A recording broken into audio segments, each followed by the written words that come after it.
Hello everyone and welcome back to Only Leeds Bros with your match preview. We have Dillo back with us today for a video. Sorry, Mickey, we had to jump off here. And we've been laughing at it. We're trying to get it together for the video, but still laughing at it. So Dil, what's the crack? We'll be back for the video. Busy week, haven't heard from you. Busy. Yeah, it's just been a hard all week. That heat out there is ridiculous as well, you know. Yeah, look forward to the weekend. I'm going to play Coldplay tomorrow, and then we have that stag on Saturday. So I'll be hungover Saturday morning, probably hungover Sunday morning, probably check myself into AA probably Monday morning. Hopefully with Leeds winning 3 points to soften the blow. Then it'll be Tuesday, you know. But yeah, it was been good. Just looking forward to the weekend, to be honest with you. You? Yeah, looking forward to it. How's the little lad getting on? Not too bad, yeah. Nearly 3 months, just over 3 months. Many years didn't know me. Myself and Dilla had babies. They were close. Got about 4 weeks apart. 4 or 5 weeks apart. And the day he came up to say that his girlfriend Jodie was pregnant, he turned around and said, "I've something to tell you." I said, "What? His Jodie's pregnant?" I said, "Oh, no way. So is Amy." So we only had babies there a couple of weeks ago. So as soon as they were both born, me and Dylan got together and said we better start a YouTube channel. Just to get away from the missus. Don't tell the missus. Don't tell the missus. But no, it's good, yeah. You know yourself. Oh, good. Yeah. Up and down. How's your week? Good. Busy, yeah. Busy. You know yourself. Work. Flat out. It's just one of them weeks, isn't it? Keeping everything going. Yeah. It's a long week. We'll just count them down as when Leeds are playing next. Yeah, that's true, we do. 2 days to Leeds are playing. Yeah, looking forward to Fark's interview or some sort of update on transfers, etc. You know. I don't know. It's been good. Right, we'll get into it anyway. So today, we're just going to run through Daniel Fark's interview, which he done there today. We'll pick the bombs out of that one. We'll go through our match preview. Obviously, we'll speak about Hull City and everything that's going on there with Hull. And then we'll talk about the transfer window because deadline day tomorrow, and it looks like Leeds aren't done yet. So it looks like it's going to be a busy one for us. Tamaka hasn't been announced as of yet, but he might by the time we get this video out. He could be announced. So please God. Yeah, so we'll get into it. So Dillo, Daniel Fark's interview. Pick the bombs from us. What did you think? Not a whole lot, really. Just simple business in the next couple of days. Didn't really give us any hints or clues about that. Yeah, he doesn't really. He never does. No. He's just saying now, not big in numbers. Obviously, we got a few players in. You know, the squad still needs strength. The transfers itself wasn't as difficult as it was last season. Obviously, from 5 signings in the door. We went through DJ has a hamstring injury. He's going to be a big miss because I thought he did well against Wednesdays. I know Aronson and Nanto they do well there, the standout players. But I thought DJ does well. He does very well. Yeah, it's just that break. It's that pace. Isn't it? It's straight off the line. He's gone, you know, and as well as that, like he can string a few passes together as well. You know. Who do you think now? He's going to be out of the match now. Who do you think is that front three behind Joseph going to be? He might give Ramazani a chance, but at the same time, I don't think so. You know, I think he might, unfortunately, put Pirro in the middle, in the number 10, and either drop Aronson out and Nanto out. That's a fair one. I hear DJ was out. I was like, please, he's not going to go back to Pirro. It's looking like that, you know. I just can't see him putting him in this. He'll probably bring him on, already, but I don't think he'll start him. But look, if that's what has to be done, that's what has to be done. I didn't like it in the interview. He's trying to pull the wool out on all of our eyes when he says about Pirro saying about him playing 10. He's like, oh no, it's not a 10, it's like a loose 9. It's like a loose striker to have a shot from. He's in the 10. He's in the 10. If you're saying that he's not in the 10 and he's playing that like loose 9, well then who is in the 10? Yeah. No one. So just don't do it. Like it works so well against Sheffield Wednesday. Don't change too much. Leave Aronson and Nanto. Swap them between the 10 because both of them did do it.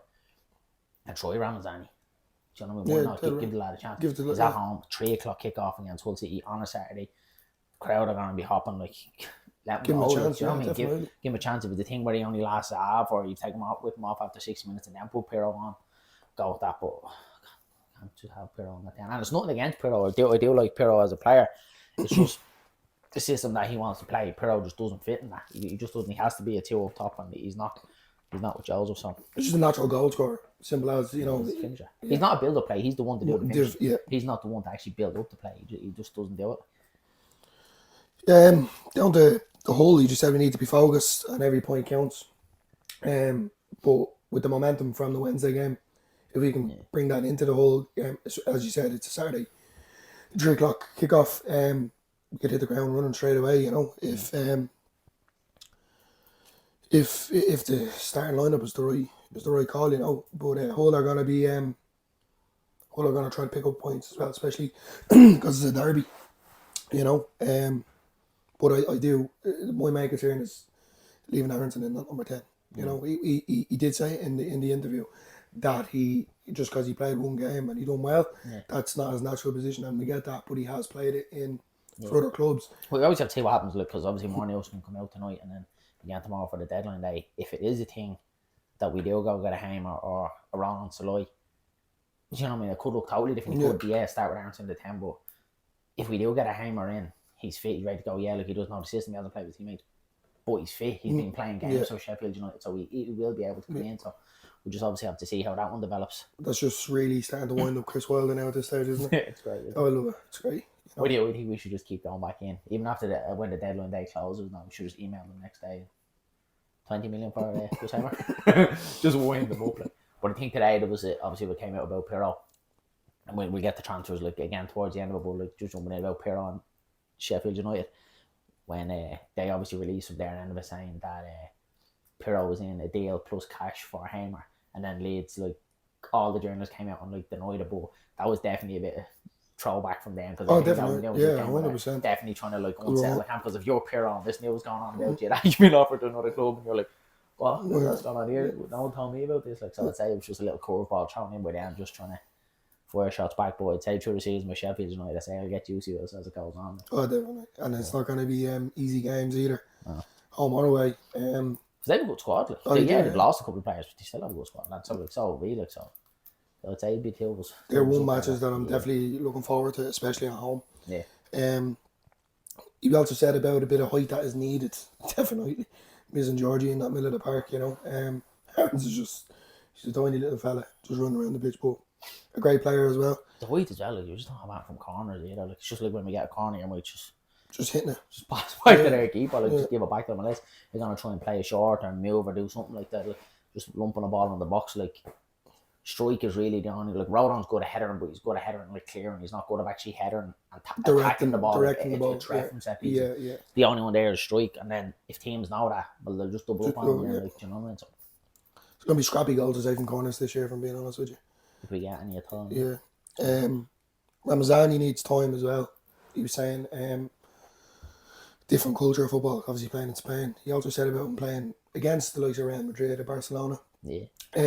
Which is great. He's on the Bernabeu. Yeah, well, that's it. He will be for a few years when we play against him in the Champions League. In the Champions League, yeah. To win the whole lot. Bamford lifting the trophy. God love us. Yeah, he'd probably still be here. Yeah. But yeah, different culture. It's a Spanish culture. It's completely different to the Championship. I just think the Championship is a hard hitting league. It's tough. It's a tough league. But that's kind of everything I picked up from Farke's interview as of today, and then hopefully, as you were saying about the transfers, when this goes out or even tomorrow, they'll be announcing a few more signings. Yeah, well, he did. He turned around and said that they're staying awake right till the end. So it looks like it's gonna go right down to the wire tomorrow. Tanaka looks like he's through the door. He's saying your man Smith as well. It looks like he's coming in as left back cover, which is great because we need someone. We can't rely on Sam Bourne as much as I love Sam and he can come on and do a job. It's just his injury history is it's gonna let us down. If you're Fairbow injured, then you have someone that's injury prone trying to cover that. It's just not gonna work. So we definitely do need left back cover. So I'm obviously delighted about that. If we do get that one across the line as well, and then hopefully another statement something like that. If we do get a Hamer or a Saloy, it'd be unbelievable. Newcastle are meant to be sniffing around Saloy as well, so Newcastle are sniffing around. Was obviously there's a player there, and they get my Championship level. But even Solomon, I even think the signing of Solomon has gone under the radar. If you can keep him fit, he's gonna be good. Yeah, he'll be good. He'll be very good. He'll go for us. Yeah. Anyway, so Saturday 3:00, Hull City. Sky haven't changed their fixture this time. Not many 3:00 kicks off. No, we never get them. We got off. Sky TV. The 3:00 kickoffs are But them early ones, just you go about with a bit as well, you know what I mean? Even the late ones, the 8 o'clock ones and all that. Should be. Yeah, so Hull, the form so far, 3 games, 3 draws, no wins, lost in the Carabao Cup to Sheffield Wednesday, away Spain. So Leeds 4-0 win written all over. You can say that. I'll probably go 5 now, to be honest with you. Yeah. Bamford got a hat-trick. Bamford pretend that his hamstring injury is better and come on, score a hat-trick. Yeah. So with them, so they have a familiar player that obviously we know well in Cody Drama. So we'll see how he gets on. You know, it'd be such a lazy thing. He'll come on and score. Yeah, you know, definitely. And it'd be a scrappy goal as well. Yeah. That's just such the lazy way. Yeah, he'll get a goal in the first minute or something. Yeah. Shush a crowd or something like that. Yeah, be typical like that. Yeah, so I think their threats. They've Liam Miller, and obviously us Leeds fans, we know him well. He played so well against us last year, and there was obviously talks about us potentially going in from, which didn't really materialise. Remember that cracker he scored against us in Boxing Day, and then he scored against us as well at Ellen Road. So I think that's where the main track will be. I think we can kind of stop him, which Bogle. Look, he's more likely going to play on the left hand side. Bogle should be well inept enough to, because he gave Archie Gray to run around last year. A young Archie Gray, which obviously we said, and I think that Archie Gray kind of after that kind of did adapt, and you see that he kind of changed his game, and he obviously needed that kind of wake up call that he needs. Yeah. He's moved on, but I think Bogle would be much better facing up against Liam Miller. So it looks, Hull. I think Bogle is form is against him. I think Bogle is actually very good. Just seeing what he done at Wednesday, the tackles he was pulling off, and then like even Fairbaugh as well. I think the 2 fullbacks were doing very well. And it's good to see, as I was saying in the last video as well. And I just hope it's the same again on Saturday. Ampadu comes higher up the pitch. Yeah. You need to go to them. It's simple as if you do this passing at the back and he's Ampadu's dropping back. It's just gonna get messy. Yeah, he needs to. He needs to get up out of the way, and he just gives. Once that ball is moved forward and moved out, he needs to squeeze up. He needs definitely. To back that. But we should be doing that down the road. Surely there's no way that we're gonna be playing at home and Ampadu is gonna be sitting on them. Like he should be getting up there. Definitely. But with Aronson in a number 10, or even Nanto again, if it is possible, but then you're looking at who's gonna replace out on the wing. Like who else can? Yeah. Well, now the lineup I'd go, I'd start. I'd say he's probably going to start Ramazani on the left. I think Aronson in the 10 and Nanto will go back out to the right position, which I know he can't play there, but notoriously Nanto has been better on the left hand side, but just because he's played it, obviously all last season when he did come in with Somerville, obviously taking the left wing spot, I'd say he probably will start Nanto out on the right. That's what I'd like to see. But I'd say it's going to be Pirro. So I'd be Pirro on the 10. Yeah. Nanto on the left. I think he will. I think he'll put Pirro. Look, he's fit as well at the end of the day. Yeah. But and he knows the system, like so. He needs some sort of. I don't know. Pirro. He just needs a goal. Yeah. I think if he gets a goal, it might be a bit different. Yeah. Hopefully, Joseph finds 14 last year, and like we should turn around and go, he had a bad season. Like obviously, the 2 years before he joined us, top goal scorer last season, 14 goals with a system that doesn't suit him. There is a player there in him. It's just trying to fitting him into that play. Whether we start with our 4-2-3-1, if there's a way that like we can change it when we are winning games to try and give him a goal with the 2 up top. Like I just think he's not showing his full potential. He's and he is a smashing player. Yeah, one hand behind his back. Yeah, and it's sad to see as well. Really, like because if something like that, if he did go to Sheffield United and we did a swap for Hamer, you'd know right well he'd be the focal of their attack and the 2 up top, and he'd probably be top goal scorer. Like that would be just typical. And Hamer would probably come into us and get an injury or something. Yeah. Do you know what I mean? Like it'd be the most lazy thing ever to happen. Like. It's always the way. But yeah, look, I think Hull's it's not gonna be an easy game anyway, I can tell you that. But score prediction, I think it's gonna be 3-1 to us. I just think if you keep that momentum going and he goes out with this lineup again, similar and a pressing the way that they done it, Sheffield Wednesday, it'll be banging in goals, especially they haven't been on good form. But then on the other hand is the easy way they can end up beating us 3-0, you know. But no, I'm gonna go 3-1. That's my. I'm gonna say. Joseph to get 2. Much as I hate them, I'm gonna say a scrappy 1-0. Strike header from a corner. Scrappy 1-0 win. I think it's gonna be. I think it's gonna be a scrappy game. They're gonna set up. to try and frustrate us, especially coming down the road. They're going to play that low block game that Leeds never do well against. No. And we're missing obviously that creativity. We'll see with Ramazani. We'll be missing that creativity. So I think they'll come in. They'll do exactly what we did against Sheffield Wednesday. They'll come, not sit deep, but they'll be solid and hard to break down. And they're going to sit low and they'll try and hit us on the counters. That's what I think it'll be a scrappy game. I think 1-0. Hopefully, Ellen should have enough to get by them. Hopefully, Ellen Road is hopping. Yeah. Hopefully, Three can kick off. I hope Joseph gets 2 goals. I'd like to see him get 2 goals. I think if he gets 2 goals, he's straight off the mark. Even 1. Yeah. He's hunting down. Yeah. He's definitely hunting down a goal, and there's definitely loads in him. But I think he's going to be a smashing player this season for us. We'll see him getting off the mark. Yeah. Say as soon as he gets off the mark, he'll flow. Oh, definitely. And hopefully, like Ramazani comes on, does his bit as well, shows what he made off, you know. But yeah, that's more or less where we're at. Yeah. Would you play Rotwell? No. Just keep Gruev on? Yeah, keep Gruev. Just because Gruev and Ampadu both did so well against Sheffield Wednesday, so maybe the chemistry is starting to be there. Maybe they're starting to understand what's being expected of like Gruev. Yeah, isn't that progressive? But he did break up a lot of play and he did move the ball a lot quicker. So look, it's obviously just going to take time for him to adapt. So yeah, I'd leave it as it is. Like even if we do get Tanaka, even if he is, like he's not going to play him because obviously he's not going to be training before the match. So you'll have to leave it. They'll definitely be still Gruev and Ampadu in the middle. Get Tanaka in, at least it blosters that midfield a little bit. And you've Rotwell there as well. So you've got 4 that you can rotate. Yeah. Injuries, suspensions, cup games. Well, don't need the FA Cup, but we're unfortunately under that as well.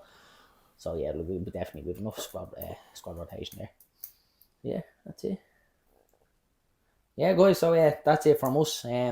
Obviously deadline day tomorrow. It's a big day. It looks like it's going to be a busy day for Leeds. It could be mental. We could see 2 or 3 signings in the door. We could see none. So jump on tomorrow. Do a quick video. We'll rate the transfer window, where we think we went wrong, where we think we went right. Did the 49ers do the right thing, playing the long game, wait until the end of the window, or do we think it's wrong? So we do all that breaking down from that. So yeah. I think they've actually done quite alright, to be honest.